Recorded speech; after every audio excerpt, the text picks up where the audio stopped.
550 build series. In this episode, we're going to go ahead and start by getting servos mounted into our main shaft servo tower assembly, and then from there we'll get into finishing up the rest of the main frame at our FBL tray, our anti-rotation pin guide, and a few other pieces and parts, some canopy posts and whatnot, and get our frame finished hopefully today. So just want to spend a quick second to talk about the servos I chose. This is the budget build. I did try and pick components for this project that were geared towards the budget minded, right? Obviously these aren't inexpensive components. They're not low quality components, but they are towards the lower end of the price scale for these. So I went with the mini servo version of the kit to help reduce costs for one. And then the other thing I went with is I chose the Theta THM 988 mini servos. Now, the top of the line Theta mini servo is the Sabre C1, and the largest difference between the Sabre C1s and these THM 988s is that these servos don't offer any of the NFC programming ability that the Sabre C1 carries. So I can't use the Android app to set the servo center point or change any of the settings in here. It's just like any other servo. You buy it and it comes pre-configured right out of the box and it's good to go. So no fancy servo centering here. We'll do it the old-fashioned way in the FBL. But these were considerably cheaper, and we'll go over all the sort of price points in the final summation video of the project. So now, the first thing we want to do to get these mounted is to hook them up to a servo tester. In my case, I'm using, there's a lot of these battery testers. This happens to be a Spectrum smart battery checker that will also offer servo testing functionality. So you want to set these to 1520 pulse, as that's what all cyclic servos, most cyclic servos are set to, certainly in the case of what I'm using. And then go ahead and plug them into your servo tester. And what this is going to do is it's going to center the servo, right? Because I don't know where this servo is right now from the factory. Is it all the way to the left, all the way to the right? Is it the center? I don't know. And I don't want to stick my servo horn on until I know that the servo is at center. So we're going to go ahead and plug it into our tester. And I want to make sure I get the polarity right and plug it in the correct direction. Servo makes a little boot up noise, and we've got it in here, and I can check it's working. I don't know if you can hear that, but I'm running it to all extremes, and now it's back at center. So looking at the manual here quickly, you can see that all three of our servos are going to mount around this center mast, and all three of them are going to have the servo spline. That's the part of the servo that sticks out of the case that actually moves on the top as they're mounted to the mast, and all of them will have the servo horn pointing off to the left at 90 degrees. The other key piece of information here is that you want the servo ball in a hole somewhere in the 15 to 17 millimeter range away. Now, in the kit they do include some servo horns. I'm actually using these Theta servo horns. They're almost identical to the kit. The only difference is the material they're made of. These are sort of a plastic carbon composite. It's designed to snap in the event of a crash and save your servo gears and make sure nothing bad happens to them. So I'm just a big fan of these Theta horns. There's nothing wrong with the plastic ones in the kit. I'm sure they function similarly, but I just know and love these. You do want to take your servo horn and a digital caliper and look at the center and then look at the different positions. So my choices all the way out would be about 19 millimeters. That's too long. I want to be in that 15 to 17 millimeter range. The middle hole is pretty much just a hair under 17 millimeters, and then the other one is a little under. So we're going to use this middle hole here at about 16.9 millimeters, so it's perfect here. So the first thing we should do is get our servo balls installed in our servo horns. This is pretty straightforward. They provide a lock nut. So the holes in the Theta horns are just a little tight for this bolt, so I'm actually going to have to kind of screw them in a little bit. So you just grab a driver, stick it in the end of the servo ball, and put a little pressure as you screw it in, and it'll drive right through there. So even though the servo horn's not threaded, we're basically going to screw this servo ball through until it bottoms out right there, and then we're going to leave the driver on it there are these little tiny lock nuts that they provide in the kit that go on the end of the bolt. Again, because these have a little plastic insert in them, we're not going to use any thread lock. The plastic is what provides the friction here, so these don't come off. And then, because I don't have a nut driver this teeny tiny, I'm just going to hold it with a pair of pliers, screw this in. Don't over tighten these here. And there we go. There's one. I'm going to go ahead and get the other two done, and I will be right back. Alright, we've got all three of our servo balls installed here, and now it's time to place them on the servo. So, this servo is still hooked up to our tester. It is in the center position. I'm just going to take the screw out from the spline. And so we want these to go, let me build this your direction. So they go with the spline towards the top, so this is where the top of the mast will be. And they'll go with the servo arm going as close to 90 degrees this direction. Right? So what we do is we push the servo arm onto the splines. Now, there's no guarantee that this position is going to be a perfect 90 degrees. In fact, if you look really closely, you can see it's a little off. But that's as close as we're going to be able to get. So basically, if you take this off and you go one spline more the lower direction, you've got this position, which is obviously more off. And if I were to go two splines the other direction, you've got this position, which is clearly off. So you take the spline, because you're stuck with these sort of rigid splines in the servo's output shaft. And then you just choose the one closest to 90 degrees. This one is actually really good. And then we'll go ahead and take our servo horn retaining screw that comes with your servo, and we're going to go ahead and Loctite those in. This is another one of those parts that may fail in the event of a crash, so you definitely don't want to use red Loctite here. So push that Loctite well into the thread there, and then get this screw in. Now I've left the servo powered up. It helps me get a little bit of extra torque on this screw. Get that down nice and tight, and then now you can see as I go through the options here, this one is good to go. Now it's simply a matter of rinsing and repeating. I need to do 3 of these. In this case, all of them go with the servo spline at the top of the servo and the servo horn pointing off to, well, I'm not going to say left or right because it really depends on which way you're looking at it, but look at the picture in the manual, position the servo the same way, and make sure it's headed off in that direction. So I'm going to go ahead and put this one aside. I'll get the other 2 done, and then we'll come back and go ahead and get them mounted. Okay, we've now gotten all 3 of our servos horns mounted. They're all Loctited in. Do make sure you get that screw in there.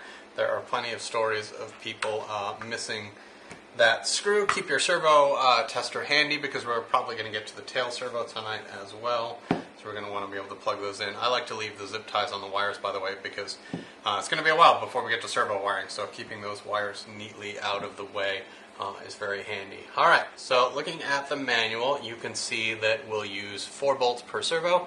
These black sort of carbon washers, servo spacers, will go on the opposite side of the servo, and then the servo bracket here will rest against the bracket in the frame. So we'll do that 3 times here. So let's grab our first servo. Again, all of the servos will go towards the top here, and they'll fit like so. So I've got our servo spacers and bolts. We will want Loctite on all of these bolts.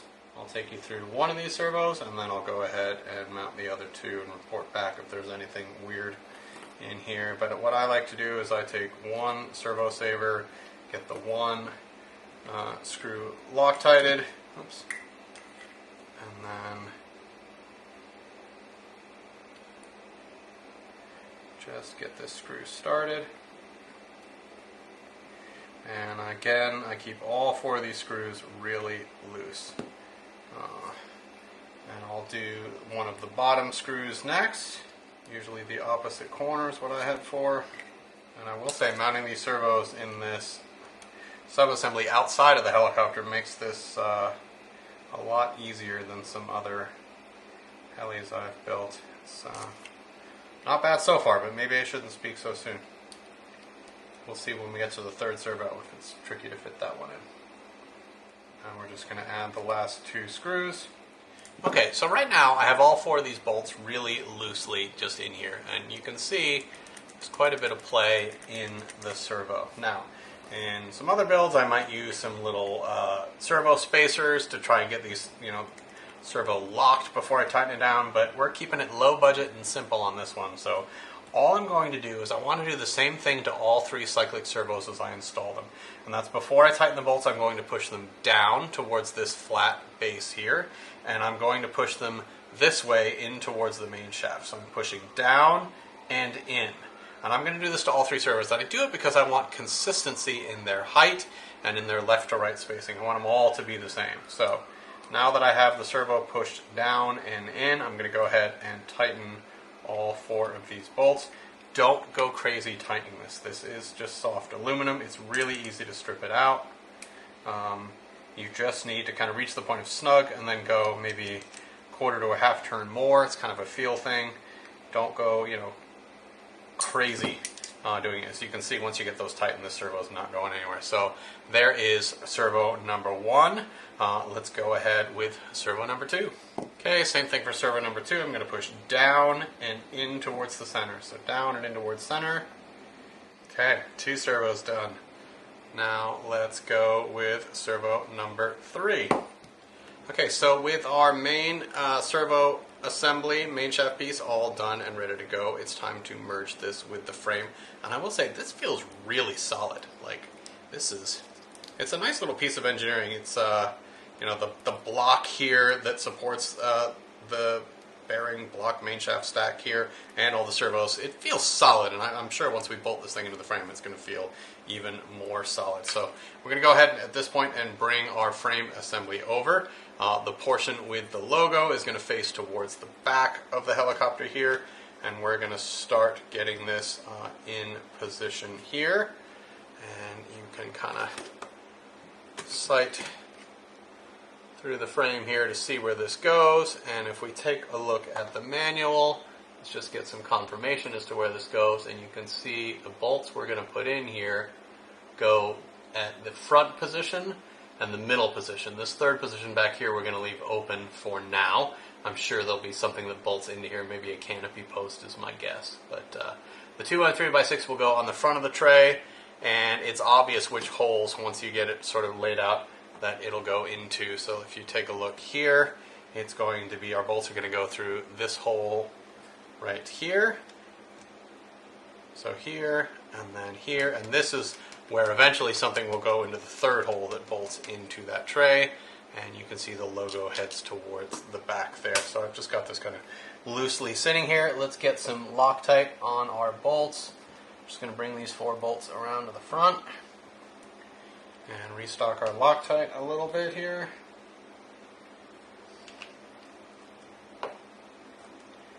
Alright, so the first one of these is always a little tricky.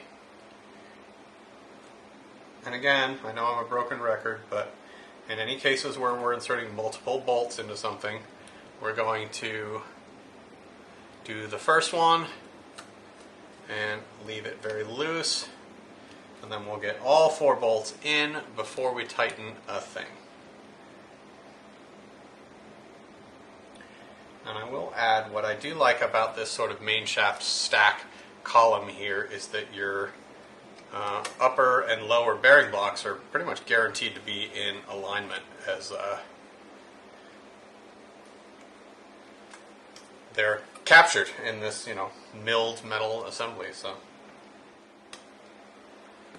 and the last bolt, and then now that we have all 4 bolts in, we can go ahead and send this home.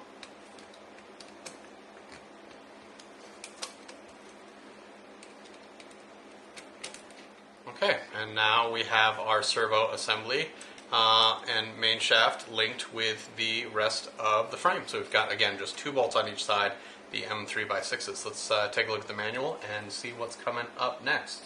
We're heading for the gyro plate mount set, which are a couple of these metal U-shaped brackets, and we're going to use these M2.5x6 bolts on just one side of the frame for now, to go ahead and get that mounted. Now, you may be wondering why just one side? Why don't they show the bolts going in from the other side? Well, that'll become evident once we install our tail servo from the other side. So for now, just have faith that we're using the four 2.5 by 6 bolts here.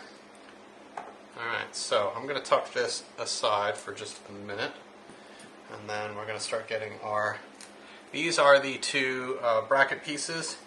I went ahead and left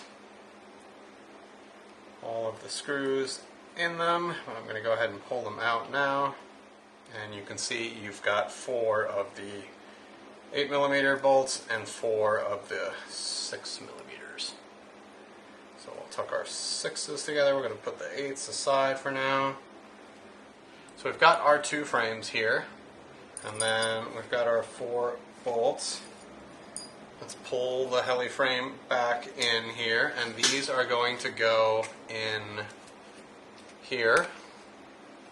So these tuck in, and the 4 bolts will go here, here, here, and here. So I'm going to go ahead and get some Loctite on the first one and get it started. Again, make sure you're using the 6mm size bolts on the left side of the helicopter frame. It's a little tricky to get it lined up. Forgive me here as I make this not the best camera shot so I can get the bolt started, and then I'll show it to you. There it goes. Square it up a little here. Alright, so now you can see where this goes here. And then I'm not going to tighten these down super tight. I want some play on the other side so that when I drive the servo mounting screws in, I've got a little wiggle here to get that all aligned, because this side was a little bit fussy. So alright, I'm going to go ahead and get the rear bracket installed, and then we'll come back. Alright, so we've now gotten these 2 U-shaped brackets installed back here. Again, bolts are just loose on this side for now. And then the next step, we're going to tuck this aside for just a minute here, is to get our anti-rotation bracket, and then the plate that goes with it, and the bar that goes with it, the spacer bar here. And then we're going to sort of put this sub-assembly together. So let's take a quick look at the manual for that. You can see in this upper left corner here, if we zoom in a bit, that it's a pretty simple matter. Just make sure you get this correct spacer in here, and that you face these carbon pieces such that the chamfered hole is in the correct position. And just a quick note, make sure you get the correct spacer here. At this point in the build, there's a few left, so you want the one with this sort of chamfered channel in it. So it's a little bit recessed here. It's obvious in the photo when you look at the manual as well, but make sure you get the correct one. The other spacer bars just have a straight hole through them here. They look a little bit different, so it's easy to tell the difference. Just make sure you grab the right one. Alright, so we're going to go ahead and pull all the screws out here. Again, every single screw you see in this and every other step I have pulled out and cleaned with acetone, and then put back just so I don't lose track of them. So just because you don't see me slowing down in this video to clean every bolt, they are definitely been done. Alright, so we'll grab our anti-rotation bracket. We've got the little chamfered side here, and it's going to go into the side with this little recess here. So we'll get our driver. Let's get a little bit of Loctite on the screw, through the chamfer, and into the hole on our spacer. And again, I'm just going to loosely start that, and then I'll get the next bolt, get that in and aligned before I go ahead and tighten it both. So now that we've gotten these both aligned, we can go ahead and send it home. And that's our first step. We've gotten this spacer bar installed to our anti-rotation bracket, and now we're going to take the gyro plate, it's called, and it does not appear to have a front and a back, and get that bolted to our same spacer bar. So same thing, just a little bit of Loctite, 2 screws, same procedure. Okay, so now we're going to bring our main frame assembly back, and this guy is going to sit just in front such that these chamfered holes on our FPL plate will go right into this bar here, and if you just saw that wiggle, it's because, again, I chose not to tighten down those bolts until I get the tail servo in. Just like to give myself the ability to wiggle and adjust, get things into alignment before I tighten them all down. Just makes it easier. And again, probably because of some canopy pins or something similar coming up, we're not driving any bolts into this spacer here, so that's just kind of floating loose for now, but I'm sure that'll end up captured shortly. And of course, neatness counts, so do wipe up any excess Loctite that squeegees out there. Alright, it's coming together. Let's take a look at what's next. Okay, so you can see in the next step we are making some canopy post assemblies here. Pretty standard stuff here. The only thing to keep in mind is note the orientation here of where these holes is. There's an M3 hole towards the front of the helicopter and an M2.5 hole towards the rear as this sits on here. So just note this curve on both sides as you put this together. Alright, so let's come back to the table here. We're going to move our frame out of the way again. Let's get these curved pieces here and our rear canopy posts. Looks like all four of the canopy posts are the same length. Again, clean these screws too. So, looking at this, it's obvious that the larger hole here in the curve, it's pretty easy to make it look like the picture here.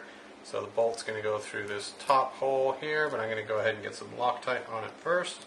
And I'm sure this will make sense once we get it in the helicopter, but if it's anything like the XL 550, the way that these canopy posts attach to the helicopter is cool. If you do crash and happen to land on the nose or of the canopy such that it moves, this will take some of the force away. It'll pop and release a little bit. It'll make sense in a second, I'll show you. So, same thing here, we just make sure we build an opposite for the other side with our larger hole at the bottom. Alright, so next we're going to get these canopy posts installed on the frame, and I want to call out something unusual. XL has been pretty good about color coding bolts that are the same length, the same color, but here's a miss in the manual here. The top bolt in our canopy post piece here is an M2.5 by 8, and the bottom bolt is an M3 by 8. So really these should be two different colors to help denote that, because it's not very clear in the manual other than with these arrows here by the color. So do make sure it's a 2.5 by 8 in the top and a 3 by 8 in the bottom. So let's show you how that goes together now. Our 2.5 by 8s and our 3 by 8s over here. And we want to make sure the 3 by 8 goes in the bottom, and it goes through the larger hole. And you can see here where it goes. So, just going to get that a little bit started, and then we're going to grab the 2.5 by 8, and that's going to go into our frame spacer in the FPL tray. Go ahead and screw that down, and then tighten this guy. Now we're going to do the same thing on the opposite side here. So we'll grab our 3 by 8, goes through our larger hole on the bottom here, our FPL plate, and then we get a 2.5 by 8 that goes into our frame spacer again. Okay, so that's our canopy posts here. A little hard to see, there we go. And on the other side, same thing. Okay, let's see what's coming up next here. Alright, so next we're going to work on getting our tail servo installed. And remember, we left some bolts loose, so once we get to that point, we will be sure and tighten the rest of those up. You can see looking over here that we're going to install the servo arm pointing down with the spline towards the right hand side of the servo as you look at the case, and then the ball needs to be between 10 to 14 millimeters. depending on how you want your fly bar setup, resolution set up. I'm going to go in the closest hole to the spline in the theta arms, which is approximately 14 millimeters, and start there. We'll see what it's like. There is also a servo horn included in the kit. If you prefer to use that, you're welcome to. Other than that, fairly straightforward here. So let's go ahead to the bench, and then the first thing we want to do is get our servo ball installed. This is another one of those spots for your digital caliper here, where you want to just check what that distance is. So on this servo horn here, we've got approximately 13 millimeters to the first hole. So that's right in the middle of the range they recommend, so that feels like a great starting point to me. So same process here, although this is a full-size servo for the tail in the 550, so we're not using a mini here.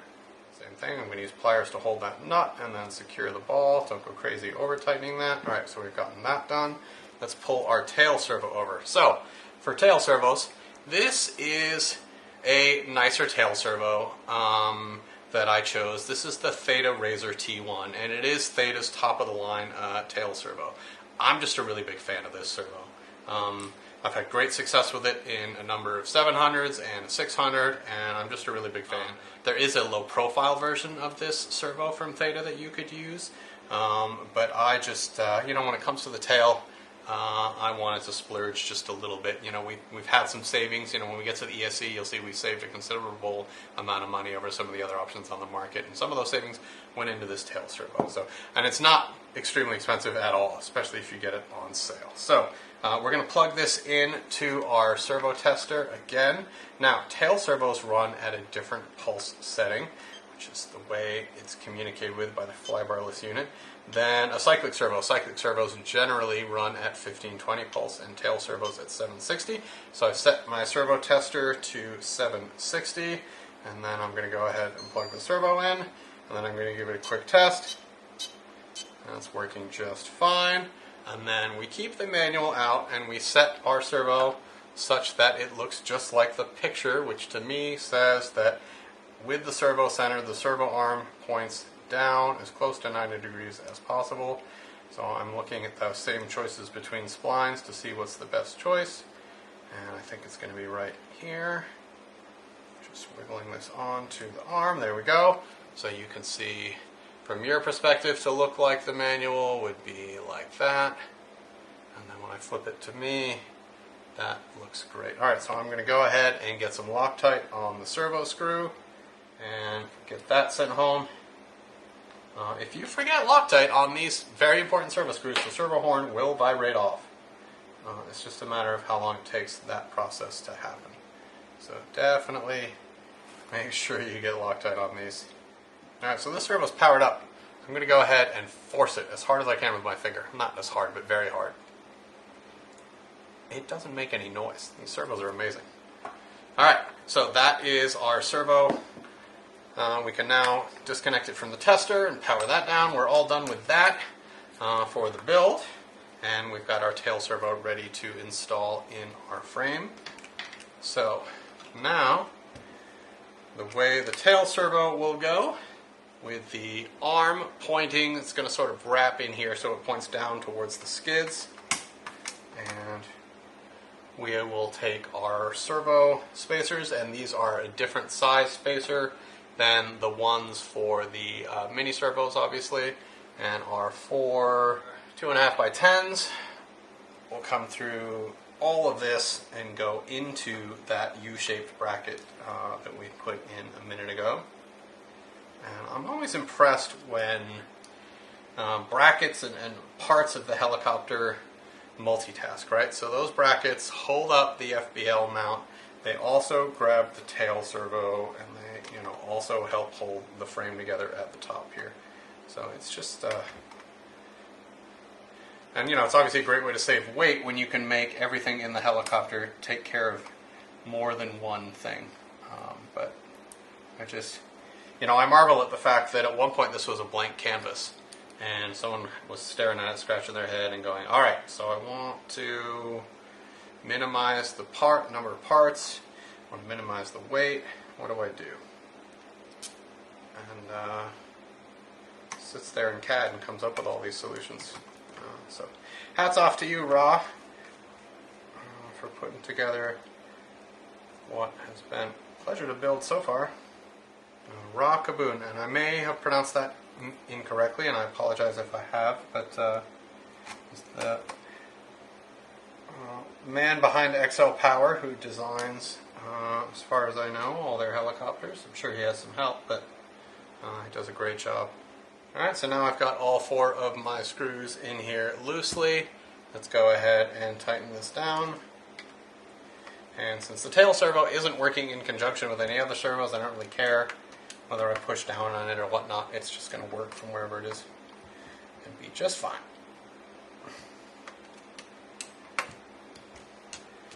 And I'm not going crazy with these, I'm just kind of checking to make sure I got all 4 bolts.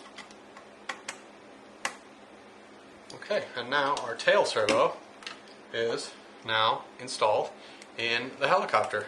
So if you look into the back here, you can kind of see where the servo arm is.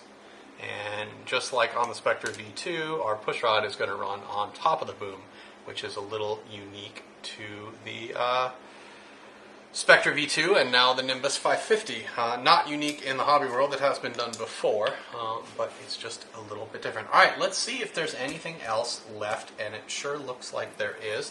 I had a feeling that this plate is going to be the next thing we do, but let's go ahead and look forward in the manual. And yes, it is. Alright, so this last plate, that is the ESC tray where our speed controller will mount, and those 2 frame spacers and our last of our canopy mounts are going to come into play here. So, obviously we're going to pre-assemble this, it looks like, with the 4 bolts through the chamfered sections of the frame into the spacer rails, and then we're also going to prep our canopy mounts into these small little carbon ovals, and then when we put the whole thing together, it'll bolt through here with all these bolts, but we'll get there. Let's not get ahead of ourselves. First, let's get our little sub-assemblies built.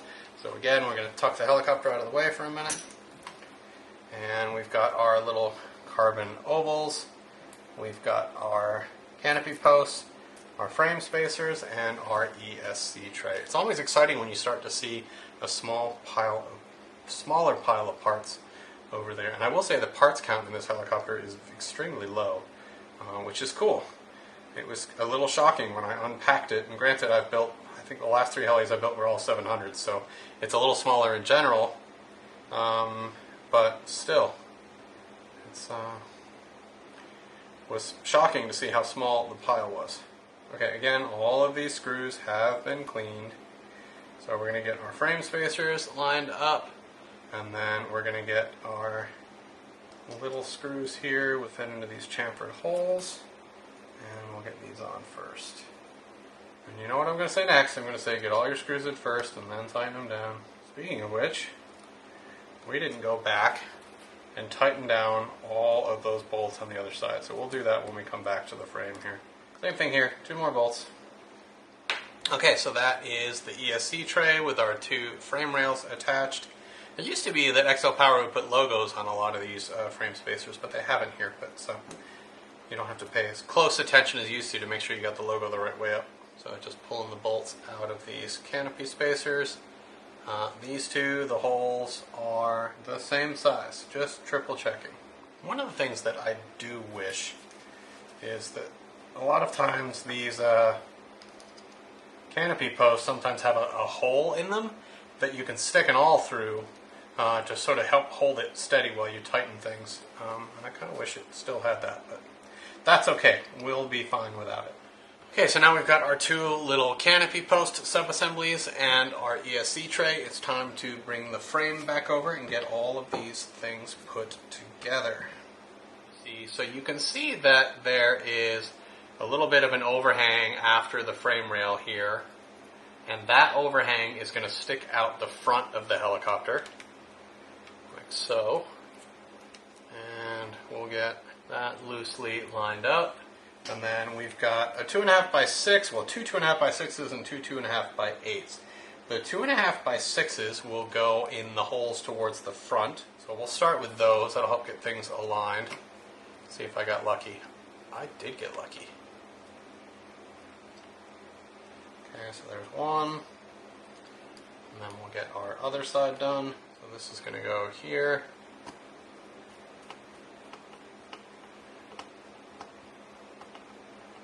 And then I'm going to leave this kind of tipped here. So our canopy spacer will get the 2.5 by 8 through it. And you remember I was talking about the canopy posts are a little innovative because they're rigged that they can give some in a crash. So do you see this hole right here?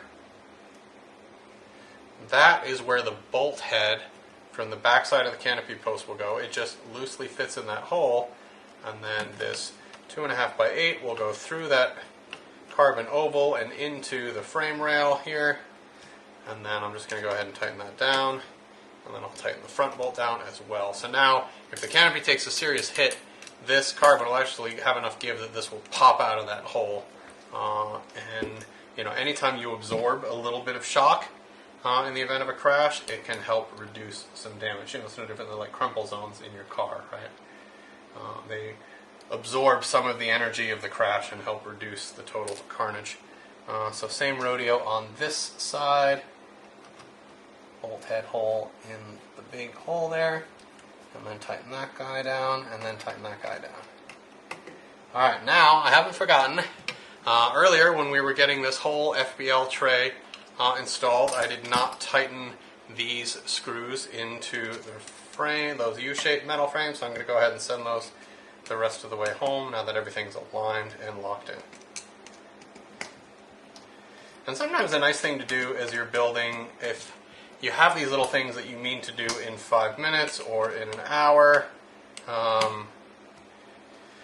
go ahead and write them down. Put them on a scratch piece of paper, and then look at them at the end of each day and go, oh yeah, I need to go back and do that. Leave yourself little reminders so you don't forget to do that. So now we really have essentially a completed frame, with the exception of the motor mount. So the motor mount is going to go in here with our motor, but we won't work on adding that until after we have our main gear and tail pulley installed, which we won't do until after we build the tail. The tail is going to be our next episode. But there's one thing I want to do next before we call it a day on this episode, and that is to help out our tail assembly. So if you look forward in the manual, you can see we jump right into the tail, and we're not ready to do that tonight. But what I do want to do is take care of the tail pushrod today.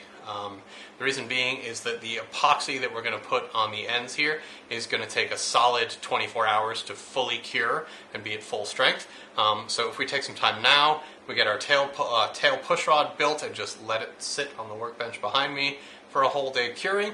Tomorrow night when we go to build the tail, we'll be able to pop this on at the end and call it done. So this is a fairly simple manner. In one of the bags in the tail, there are these two metal pieces of threaded rod and two ball links for the ends of our pushrod. And we're actually going to have to go ahead and put these ball links on the end of our pushrod, and I'll show you why in a second. Let me get to that page in the manual. So all the way on page 39 of the manual here is where they mention the tail pushrod.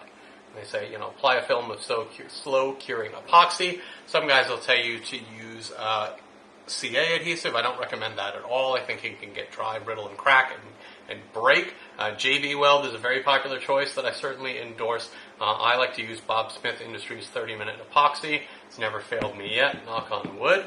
So I'll show you how to do that in just a second. But interestingly, the only real gauge of the total pushrod distance, and I'm sure they're just trying to allow for variations in servo choice and servo horn choice and whatnot they give, is here, where they say 8.7 millimeters between the end of the carbon pushrod and the back side of the ball link. So what I'm going to do is actually go ahead and install this ball link on this threaded rod here with some adjustment room, and then I'll go for this 8.7 millimeters, and that should get me in the ballpark. So I'm going to go ahead and grab the epoxy and a couple other things, and then we'll get to it.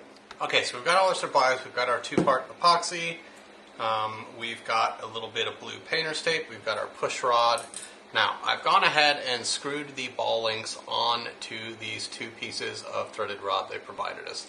And what I did is I screwed this on about halfway down the threads, so I have some adjustment where I could increase the length of the push rod or decrease it. I've got a little bit of play here, so that should hopefully give me enough here. So with that, all that's left to do is get some epoxy onto the rod and then go ahead and do it. So to do this, what you do is you take your epoxy, and again, just follow the manufacturer's instructions, but you essentially want 2 equal dollops of epoxy, and then we're going to mix them together. So I just eyeball it.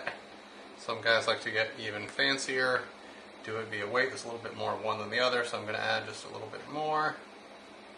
There we go, it's looking pretty good. And then I'm actually just going to use the end of one of these push rods to stir it, because I got to get epoxy on it anyway. And then we're going to do a really good job of stirring this together. And there we go, we end up with this really healthy dollop of it. And we're going to try not to make a huge mess here, but we're going to just slide this into the push rod.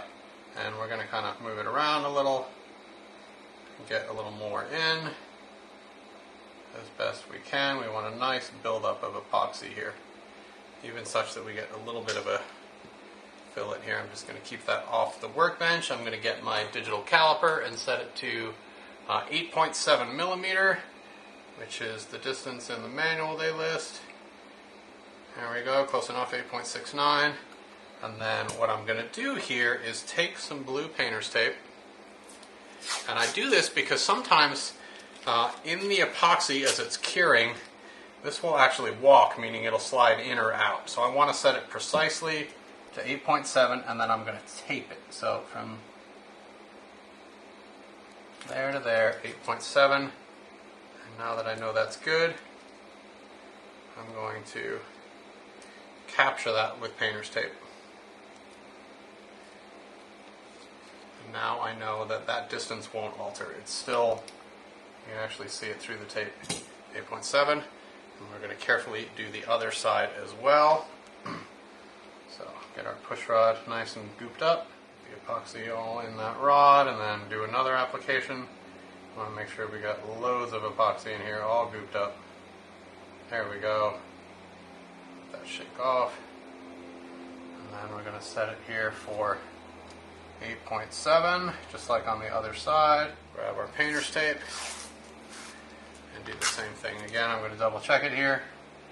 You know, sometimes there's a little more friction between the tube and the rod, and I really wish there was here, but it's not too bad. Yeah, you can see even as I let go, it's doing things. So what I'm going to do is actually set the caliper on the tape so I can position these firmly and then push them down and fold that over. There we go. That's not going anywhere. And I've definitely heard of folks who have, sorry to do that off camera a little, who have not done this tape method, and they've had their push rod walk overnight. Alright, so now we got both ends taped here. I'm just going to take this, set it aside on the workbench behind me. I'm going to elevate the ends just on that roll of tape, and that is good to go. So with that, that push rod's going to cure overnight, so when we come back tomorrow to work on the tail, that's good to go. We've got our frame ready and waiting for the motor and our main gear and tail pulley, and we can't install the motor until we have the main gear, and we can't do the main gear until we have the tail pulley and our tail. So tomorrow we'll get the tail boom, the tail box, the tail rotor, all of that built and ready to go. If we have time, we'll go ahead and slide that in and add our main gear and tail pulley, and then we'll call it a day and leave mounting the motor for the day after that. So that's where we are right now. Thanks for watching. I'm Nick Wisdom, and this is Hack TV. We'll see you in the next episode.